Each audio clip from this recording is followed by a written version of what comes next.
লাগা বন্ধ করেন আপু, আপনাকে অনেক ভালো লাগে বাট যখন অন্যদের নিয়ে কাহিনী করেন এটাই। Sharmin Swarna, very good.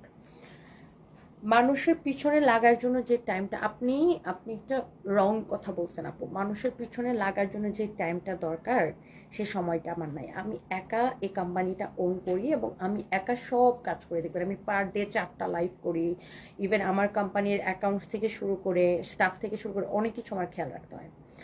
আপনি যে আমার ক্যাপশনটা দেখে আপনি আসলে বুঝতে পারেন, আপনি হয়তো জানেন না যে ভদ্র মহিলাকে নিয়ে কথা বলা হয়েছে তিনি হচ্ছে একজন কেক ব্যবসায়ী। হ্যাঁ, একজন কেক বিক্রি করে একজন নারী উদ্যোক্তা আছে। হ্যাঁ, আপনি আমি চাইলে আপনাকে স্ক্রিনশট দিতে পারবো। এরকম অসংখ্য মানে অভিযোগ তার বিরুদ্ধে আছে। তো যেটা ঘটনা হয়েছে যে একজন কেক কেক কেক ব্যবসায়ী, উনি কেক বিক্রি করে বাসায় বসে কেক বানায় বিক্রি করে।